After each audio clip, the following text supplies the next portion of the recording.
But where is this going? Is it going into the ether? Where is this going? It's recording into the internal memory. Oh, okay. And then how will we give this to Daryl? I connected and downloaded. It's like an SD card. Okay. Yes. Wonderful. Sweet. Shall we? Let's do it. Welcome to another episode of the Legal Ops Podcast, the podcast about all things practice of legal operations, law, and technology. I am the alleged host, Daryl Osuch, and today I am joined with a designer, thinker, Japaner, Brittany Arthur. Hello. Hello. Thank Welcome. you. Thank you. And thank you for the use of your space and this massive, you're like a Vanna White thing there. One of the rare times that I get to talk in person with someone who is super cool. We're going to be talking a bunch about Japan, innovation, and specifically, I actually do want to talk a bunch about design thinking. Mm-hmm. I telegraphed to you before Yes. that I think there needs to be more of it in the legal field generally, but legal operations specifically. Mm-hmm. So with that as the general introduction, I'm going to do something I rarely do, which is give me a bit of your background. Uh-huh. Don't tell me the journey. Okay. Just give me a bit of your background. Give me like the quick spiel on Brittany. Sure. So thank you so much for the kind invitation. My name is Brittany. I am the CEO here at Design Thinking Japan. We spend our days working on human-centered AI, which is all things about helping people increase their literacy around AI, also the human-centeredness, which is the design thinking part. And we also build those solutions as well. So we go from education all the way through to building. When I'm not doing that, I have our own podcast called the Business Karaoke Podcast, which is you should listen to we should listen to the episode with Daryl. I may or may not have just been on that podcast. I'm not at liberty to say. And then when I'm not doing that, I am most likely spending my Sundays walking around somewhere in the Yokohama area with my husband and our 3-year-old. Fantastic. Just aimlessly wandered. So here's the funny thing. I do enjoy an aimless walk. So I think it's from it could be my Japanese background, but I was also 10 years in Germany and they have this thing called Spaziergang, which is just go for a walk. However, my husband does not enjoy walking without a goal. However, he does enjoy Pokemon Go. So we are now iterating my need for, I enjoy going for long walks, his need for actually doing something. So we're like, why don't we go on a walk on your Pokemon Go route? Brilliant. Which is getting to the problem of the core issue, which is something that we used to... Human-centered. You are joking.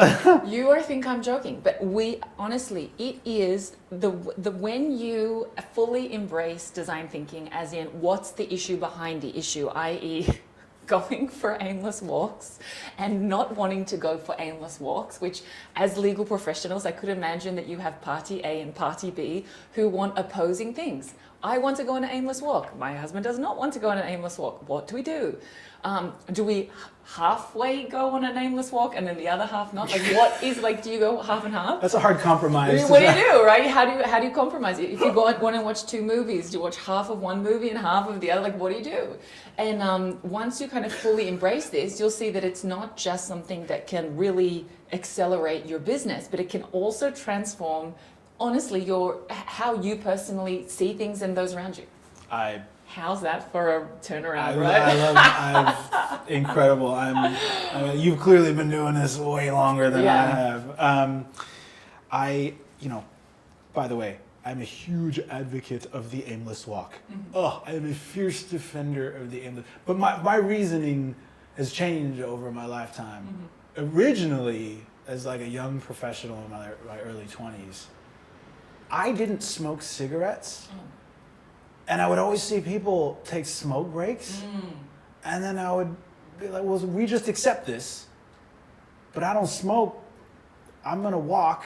And then that crashed and melded into a coffee addiction and coffee habit. And now I'm either like walking to or walking from coffee most of my life. It feels like. So I definitely appreciate the aimless walk.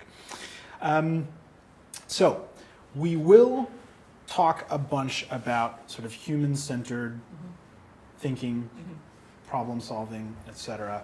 I kind of want to set this up as first. I have followed you for a while. You're very active out here in Japan in this space, the company Design Thinking Japan.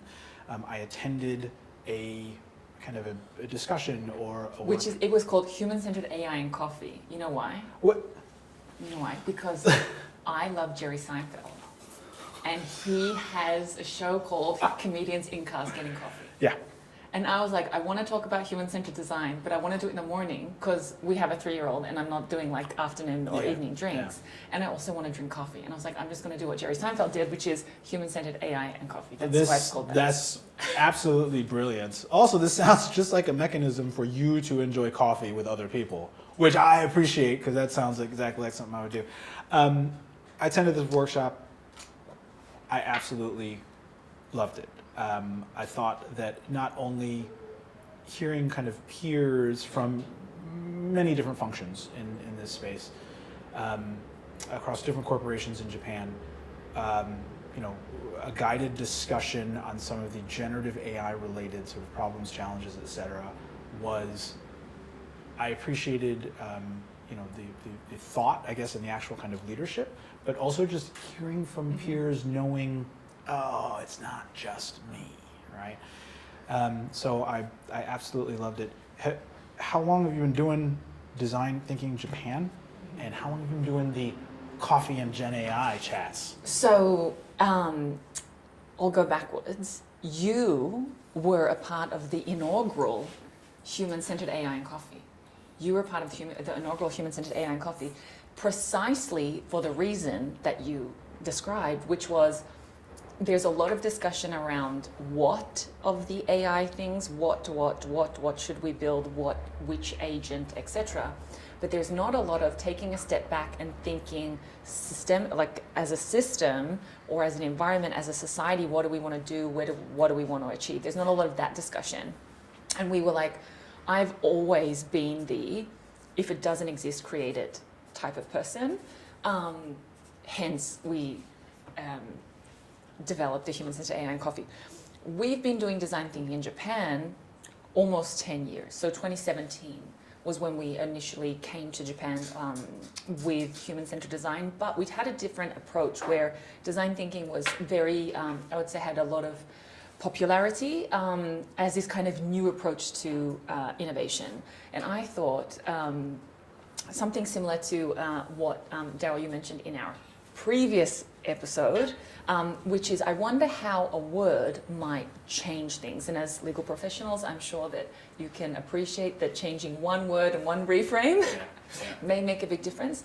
And I thought, what if we brought design thinking to Japan not as this brand new thing that you've never heard of? What happens if we brought it and we spoke about it through the lens of traditional Japanese principles of gemba, going to the factory floor? What about the kaizen, which is the continuous improvement? What about the omotenashi, which is that kind of how to anticipate user joy? How might we be able to do that? And so when we came to Japan in 2017, we bought human-centered design through the lens of traditional Japanese principles and saying, don't worry about it, it's this new thing from Silicon Valley. That may be true, but the really great thing for Japan is it's traditional principles in a replicatable, learnable process. Well, that's convenient. And then 2023, we evolved from human-centered design being our core of our business to human-centered design being the vehicle in which we can identify problems, and then now we use AI to solve lots of those. Yeah. There's so much there, but this is sort of a perfect segue into applicability or relationship to legal operations specifically. You know, the function in the United States, Europe, and Australia, the field of legal operations is simply either digital transformation of the legal function or treating the legal function as a business. It is, in some ways, you are as an in-house function, in-house member, you're treating the legal function as kind of a captive client and you are the consultant, right? There is a ton of problem solving. There is a ton of, we want to demonstrate value, so we need to capture this data in this way and so on and so forth. Over time, there has obviously been an explosion of digital tools, just tons and tons and tons of technology. And the last couple of years, as you well know, right, just this explosion into the modern conversation about generative AI. Legal has felt that impact quite substantially, but what I am seeing a lot is a lot of tools that legal professionals and teams will need, and vendors racing to just put generative AI into it.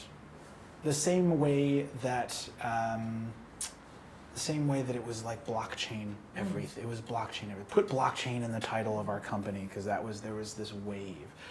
But I fear that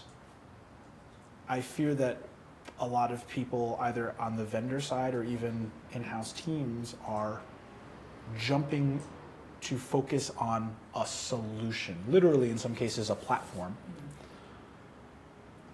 That's a pretty common pitfall, right? That's not unique to legal, right? That's correct. So I'm going to talk about this from like one, which is the ideal world, and then I'm going to talk about the world that we actually live in, if that's okay. Please. So when it comes to the ideal world, this is when your clients, who, whether they're if you're an in-house lawyer or whether otherwise, that they come to you and they say, I have an idea.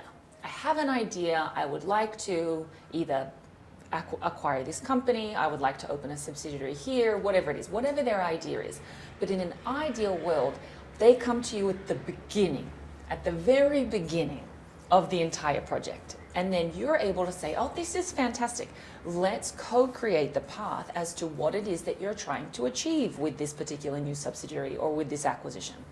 That's the ideal world. So this is where we can take what we do in design thinking, which is taking, let's call it a challenge. It could also be, an ambition, and then working on going through the phases, which is what do we know about it? What's important? How can we solve it? Right? That's essentially how we want to move through. This, however, doesn't always happen. Sometimes it's, Daryl, we've acquired this company. It's already happened. Can you just do a once-over on this contract? Now, this is less than ideal. However, if you can only ever apply design thinking in ideal circumstances, it is a useless tool. So in this case, you say, okay, this is not ideal, but this is where we're at.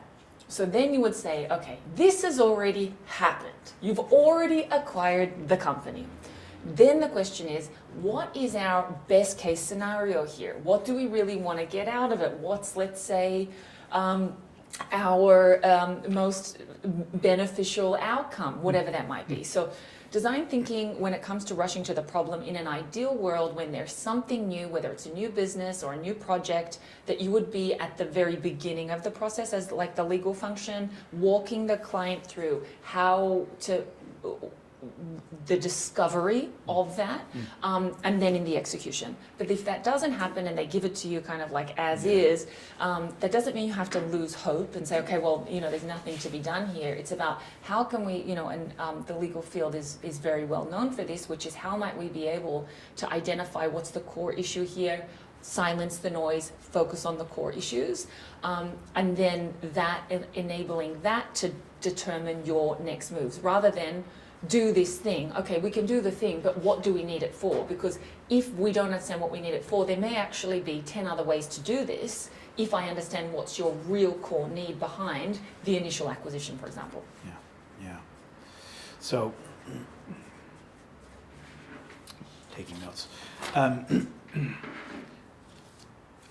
a bunch you said there really resonated with me. And I feel like not only in my function, but others, more senior than me, and especially more junior than me in the legal operations role can benefit from this.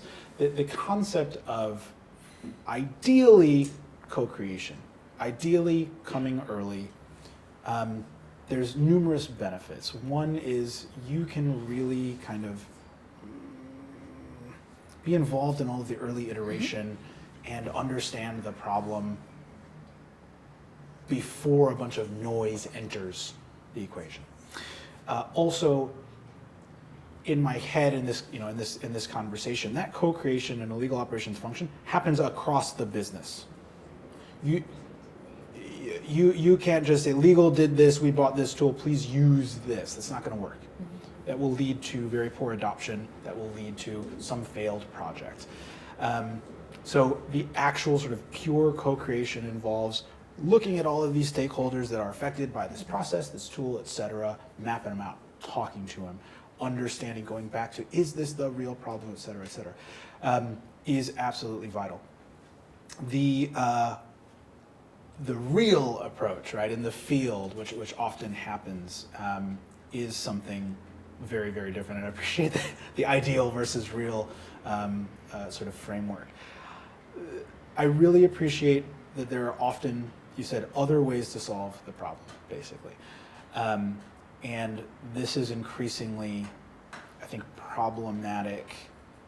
I've seen voices in the field talking about, they're having discussions with executives and like, we need generative AI. Mm-hmm. Okay, for what? Especially in legal operations. Yeah, there's a ton that we can do. For what? Oh no, we need it. Mm-hmm. No, I heard you the first time, but what problem are we solving, right? Are you seeing and hearing a lot of that, right? Is it just we need generative AI? You're not listening. No, I am. Yes. Yes and.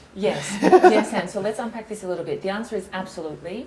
I think we're seeing this perhaps even more so in Japan because we essentially missed software as an entire development. So one of the reasons why this is critical is because software brought incredible prosperity and development and advancement to many economies, right? To many economies that fully adopted software, for example, like the US and even certain countries in Europe, that they really lent into software, and with that we saw booms of people building certain apps and then selling them for millions of dollars and creating jobs and things like that. So and so what we saw some of these economies growing, selling apps for millions of dollars, creating jobs in the process, really incredible things. We didn't see that in Japan. Yeah.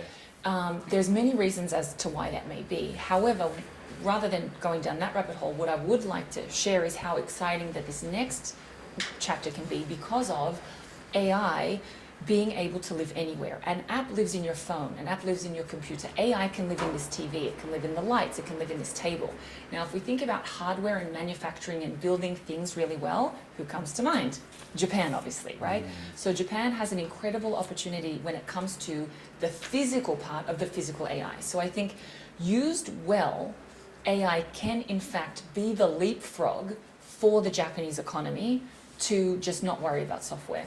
Now, we've seen this happen plenty of times in other areas, other analogous, not only nations, but also times. For example, Africa, many countries in Africa went straight to mobile. They didn't bother with it, dial-up internet, right? They went straight to mobile. And they were... So was that a dial-up? Yeah, this is a dial-up noise, Yeah. And they went straight to mobile. And they did more than fine, right? We've seen even in other, for example, other places, for example, like Southeast Asia, their adoption of, for example, whether it's the app of Grab, for example, you can do so many things within that app, for example. So yeah, there's a lot of really good things there. So are we hearing we need generative AI? Yes. Is the case there? Yes. Could this be absolutely the leapfrog that Japan needs in order to remain a competitive first world country? Also yes. However, the same way, if we want to stick on kind of like the Japan side, if you were to give me a baseball bat, I don't know how much return you would get on that baseball bat. However, if you were to give a baseball bat to or that Shohei Ohtani, Okay. he's been able to just create incredible value with this same Fair tool. enough. Yep. And this is how I'd like people to think about AI as a tool, and the depth or the level at which that it can either create value for you or not depends in its application. So does your company need generative AI or not? Honestly, the answer is probably yes. However, your role in the legal function, in the legal ops function, is to do something that you're already really very good at, which is to understand why. Why would we need this? Now, this is where I think, if anything, this may be the moment of real creative leadership from legal professionals internally, because another thing is that if you don't have a unified company approach to AI, how we Yes. think about AI. So for example, I was having a conversation with albeit a smaller company, and I said, what's your company approach to AI? And this was the owner. The owner said, and I quote, everyone's banging away doing their own thing. Yeah. So that's what the owner said, and I was like, oh no. So one of the reasons that we want to impress upon a unified approach to people is the same reason that you, for example, you want to be the one educating your child. Otherwise, someone else will. It's Yeah. not the question that your child will just remain uneducated. Yeah. Your child will just be educated by someone outside Yeah. of your knowledge. So if you do not, as a company, say, not only here are the areas in which that we, or where we are going to apply AI, so it has to be horizontal. You have to think about these initiatives, these AI initiatives led by the department, an AI initiative led by marketing, led by legal, led by sales. So that's a key thing, is where in people's workflow are we looking at it? And the other thing is also, you have to, as an organization, make your mind up, not what you think about AI, but how you want your people to think it. Because think about it, because each person, each department is going to have their own kind of compass to think about AI. However, as a company, you need to be able to say, hey, ethics for us are, first and foremost. Have we trained our people enough in security that they're not, for example, just saying, hey, ChatGPT, I was speaking to this client, they said this. One of my favorite things at this human-centered AI coffee that you mentioned is that you said, think about AI as a random person on the street. Yeah. Would I tell them this information? Yes or no? And Yeah. if the answer is a flat no, well then, Right. let's look at it. Right. So the answer is yes, we are seeing that. However, it's also an incredible opportunity as a legal ops professional in order for you to guide and lead the business. Yeah, I love that. And you and I talked about this, the necessity, the concept of a cross-functional team. And I've heard this more and more. I was reading an interview, Julie Sweet, who is the CEO of Accenture, talking about we're about to enter the slow phase of generative AI. Mm-hmm. She's talking to a lot of executives who are like, we want to do this, but it's sheep and they're running around and it's just different people going, they're banging away, right? That's not a unified approach. It's also not going to be enough to just pick a person. It seems like proper adoption and leverage of generative AI is effectively a cultural work change. And with that framework, it's not going to be, I'm just going to pick the smartest guy in my IT team, he's now the generative AI guy. That's not fair. I'm going to pick the human resources officer who is tech enabled, and she's going to do all of that stuff. That's not fair. What is reasonable is if there's messaging from the top and we are standing up a team from different functions that can look at not only how to apply and leverage generative AI in their verticals, but also start looking at workflows that span the company. There's so many things, document production and this internal process. Most of that stuff does not happen completely in isolation. If the business does a deal, that goes through legal. And at some point that's going to go up to the executives, maybe to a different department. The information flows across the business. So why would we think it's fine to do this completely isolated project and then later and this comes back to, you know, in terms of idea generation and iteration. Later, we come to you and say, here's this thing, please use this thing. And well, what is this? That doesn't solve my problem. You should have talked to me earlier, right? So I think you and I agree on that point of ideally. Ideally, I don't even know if it's ideal. I think it's necessary. It won't work otherwise. If, coming back to a conversational point we were talking about earlier, if some parts of the business are using email, and some parts of the business are still writing letters. Yes, correct. One part of the business is going to be far more agile, quick. You know, like it won't work. Yeah, that's right. I mean, the OECD published a couple of reports last week, and one had the stunning insight that we need to balance technical advancement with societal adoption. Like, yes, that is a good point. Yes, but when we kind of recognize that these are still kind of like some of the papers that are being published, I think that kind of shares with us that we are still very much like in the infant phase. Like the OECD is coming out and saying, hey, we've got this approach, everyone. Let's make sure that we've got the people part and the technology part balanced. Good idea, OECD. I mean, that's a great idea. I'm all for it.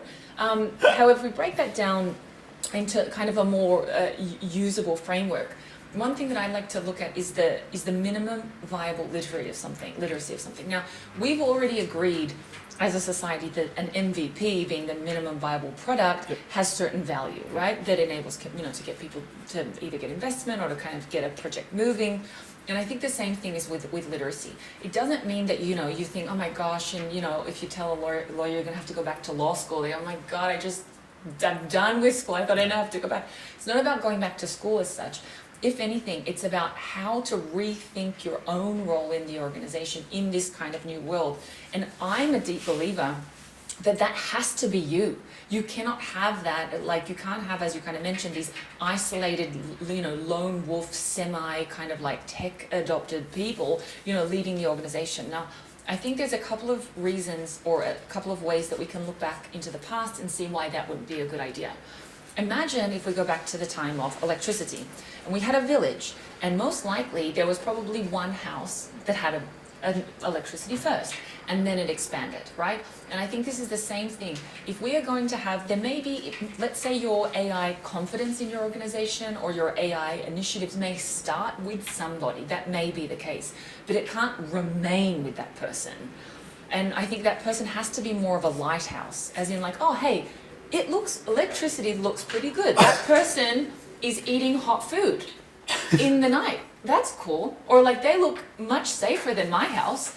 And then so they can be that kind of lighthouse, and then other people can also, see this success story. But that's certainly very much a leadership imperative as well, which is making sure that you can position, let's say, a few kind of like strategic people across the org, but then very much saying, hey, but my expectation is that all of you have some kind of AI literacy. Now, it doesn't have to be everyone has the same, but my expectation as the leader here in this organization is that everyone can apply this to your own house. Yeah. We discussed, I recall you talking about the sort of minimum levels of kind of education, or as you just put it, minimum viable literacy, which I love. If that's not your phrase, make it your phrase.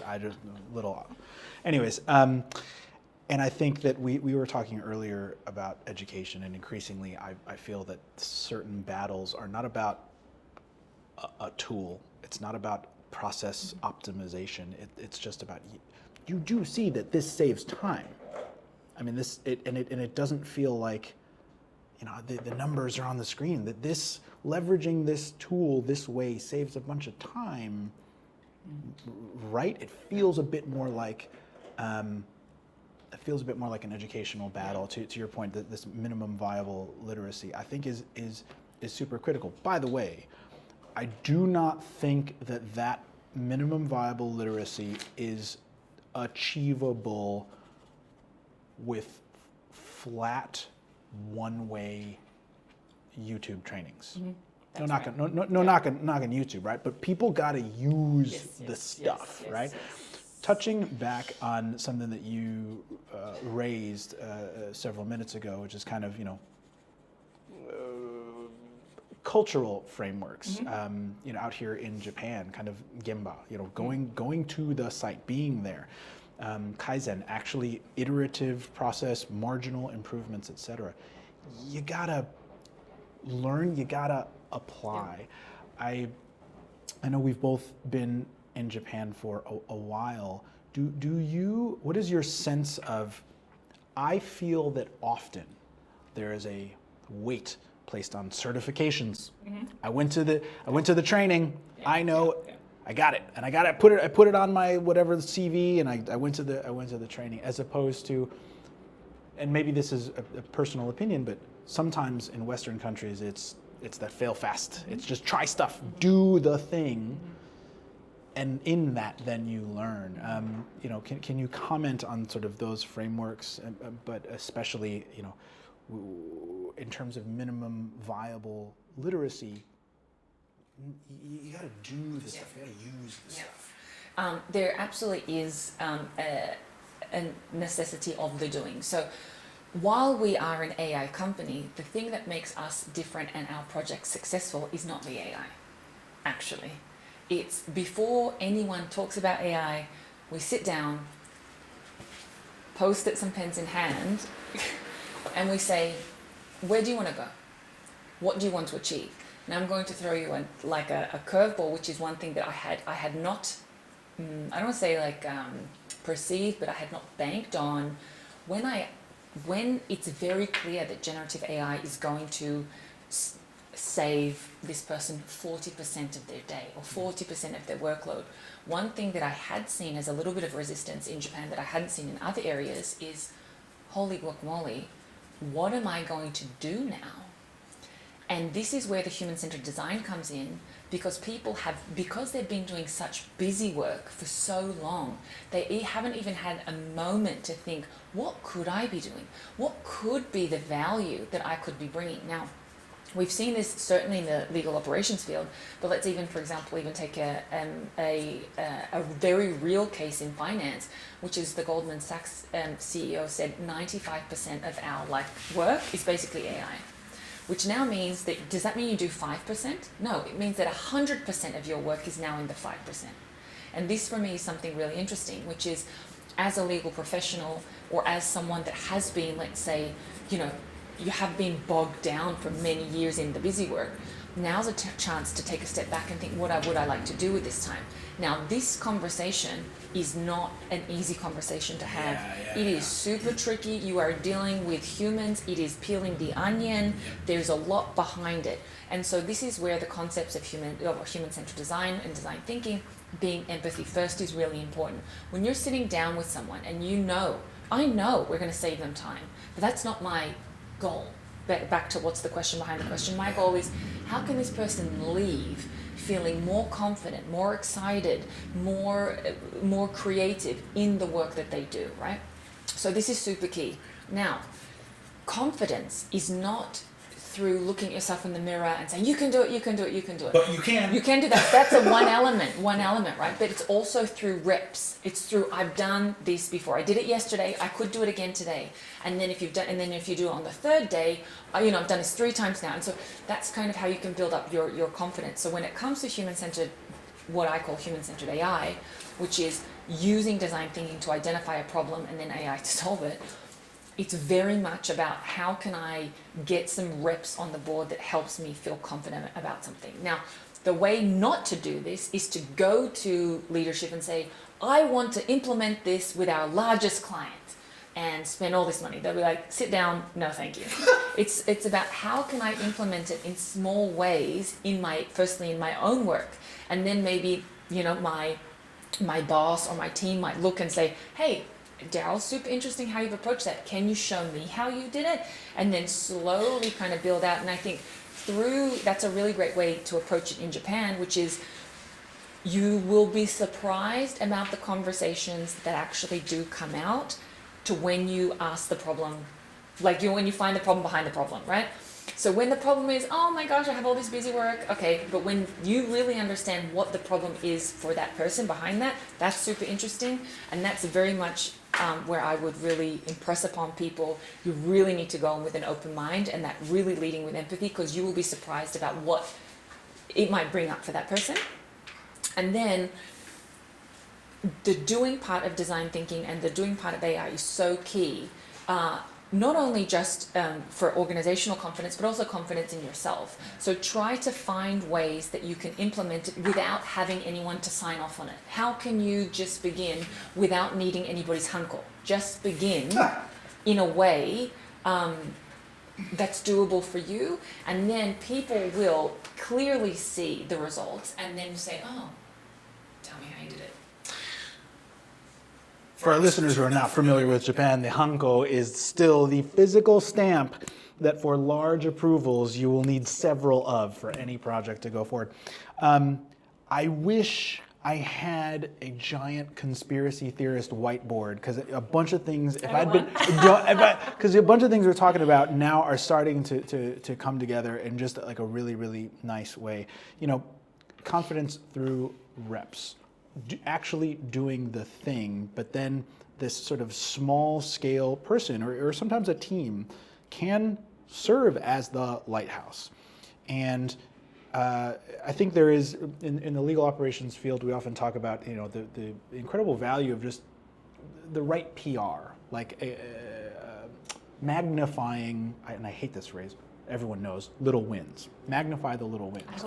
I say socialization. Yes, absolutely, absolutely. But in that, then you are, again, being that lighthouse function and showing other people, I do see that. Okay, can we kind of talk about this? And through that, there is conversation. It's not just use this tool. It is almost, that's a part of it, but it's not just that. It will be conversation about, you know, we save time by using this thing. We use that for training. We use that for other discussion. We use that for, you know, workflow analysis, what have you.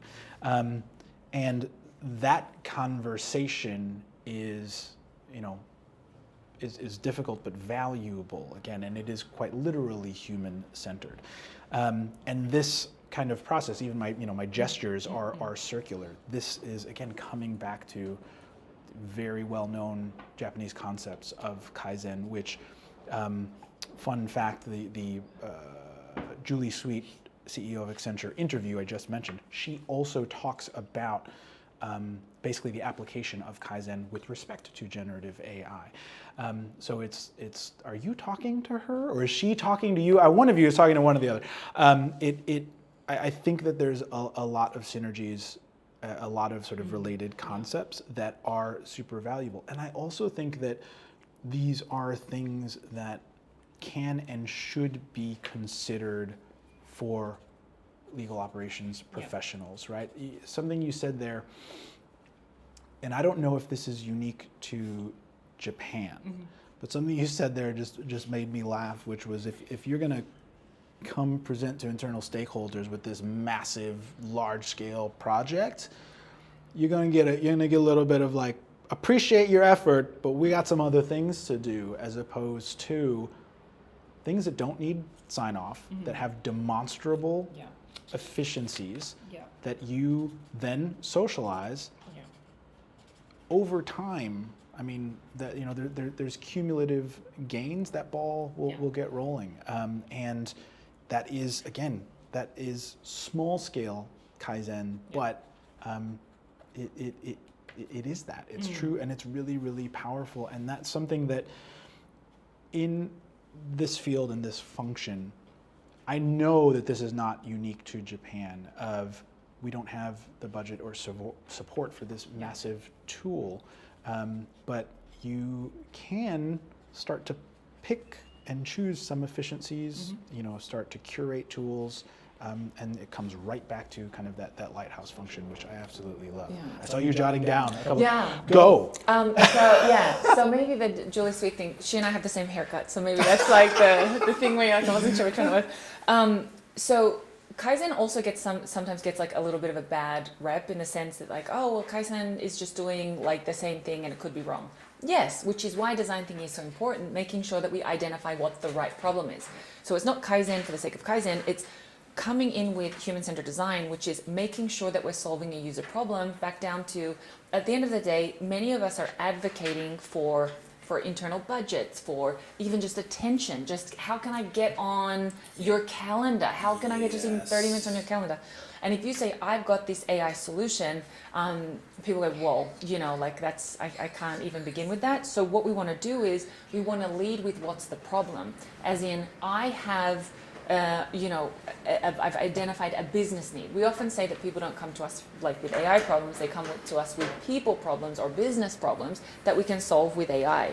I also want to draw a parallel between what I saw with design thinking in Japan and what I'm seeing with AI. So design thinking, I remember at the very beginning people saying, look, I don't need this design thinking thing. I don't need it. It's like, I don't need the design thinking. I just need a solution, right? And you go, okay, no worries. Now, of course, I did the exact regular design thinking process with them. I just never mentioned this is design thinking or something. But I did remember kind of like a few times, having some pink Post-its on the table and then one executive particular saying, like, as in like, we're going to do like innovation today because it's like the pink Post-its kind of like have come out kind of thing. And I think it's kind of similar with AI is that if we're leading with the, as in the what, we're actually missing the opportunity to capture somebody's attention and to capture those resources because they're interested in the why is this important, right? And I think this is really important when it comes to especially even, let's look at, for example, like budgets, because an AI initiative should create a budget, not consume a budget. And this is also what we're looking at. Now, that might not necessarily be like, ones and zeros in terms of, like money, but it may be time, which then translates to either the hiring of somebody new. Like if I can save you 30%, I remember we were having a conversation with a customer and they said, if we can do this, this will save me hours a week, which is the equivalent of hiring someone new, right? So it doesn't always have to be the exact kind of like monetary translation. The same thing. What do we need? Do we need money, or went for this initiative, or do I just need more time? Because yes, I could hire somebody, but if I can just create more time in my own schedule, then maybe I don't have to go and find somebody else, right? So there's different ways to kind of different ways to cut the cake. So when it comes to the design thinking and AI parallel, leading with the design thinking was equally as useless as leading with the AI thing. So I also like to think about it, because I'm always in two minds about AI being simply just a tool, but also this thing that's going to transform the human experience. Like, how can this be true? How can it just be a tool, but it's going to transform the human experience? And then, then you can say the same thing was true about soap. The same thing was true about fire, the same thing. So this kind of stuff. So then you kind of like, oh, okay, I'm kind of making my peace with it now. But when we're leading with the AI, if anything, you're doing yourself a disservice because the AI can only ever do what you're asking it to. So as the legal ops team, as the legal professional, start after the AI. Start after that. What is this, as you've mentioned many times, what are you going to do with this? And I think this is now an opportunity. If I was in the legal profession and I, in this age of AI, I would be clearly looking into this is my opportunity to really lead our organization, because one thing that, is key to AI is going to be not only trust, but also very structured, clear guidelines when, how, who, etc. to use AI. And so the takeaway certainly that I would take from even just like our design thinking days to now our AI days, put that just to the side for a minute and start after that. What would you do with this AI? And then that might be more of a, let's say, an engaging conversation for leadership. That's amazing. That's fantastic. I love that. Starting after the AI, post AI implementation, thinking? Well, if we take this line, everyone is going to have essentially access. If you have access to internet, if you have access to reliable internet, everyone is going to more or less have access to similar AI technologies. So then the question becomes, who am I after that? The same way if I'm a restaurant and I say, I've got tables and chairs. You say, my minimum requirement is that you have food and tables and chairs in your establishment. Why am I coming? What am I coming for? Am I coming from the creativity of your menu? Am I coming for the different experience? Are you one of those, restaurants where you eat with the lights off? What is it? And I think this is where a legal professional with your trained background, with your strategic thinking, your framework and systems approach is poised to lead these kinds of conversations. Oof. On that note, not because it's flattering for the legal operations function, mostly because you talked about a restaurant and food, and I'm hungry. On that note, I feel like this is an excellent place to wrap up, and this is a fantastic discussion. I think you extended the potential future offer to me, and I have to do the same to you, because 3 to 6 months, I feel like we could have another really fascinating discussion. So look, for now, thank you so much for the space, the discussion, and way too much to think about. Thank you, legal ops teams. I mean, honestly, I really believe that. I mean, the legal professionals, you're in a really great position because you have the creativity, you have the why, you have the ability to understand what's the problem behind the problem. If I were to impress upon you something, not you, Daryl, personally, but your listeners, would be work on your minimum viable literacy, and you are a force. No notes? Thanks, Tim. Thank you. Thanks, Tim.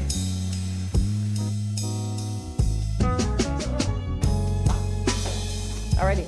Oh man, that was the last 5 minutes was fierce. I was like, yes, say something. I hope you're enjoying the podcast. If so, like, subscribe, or leave a review. Find the Legal Ops Podcast on your podcast app of choice, or select episodes and additional content on YouTube. And please do reach out with guest or topic recommendations. Thank you again.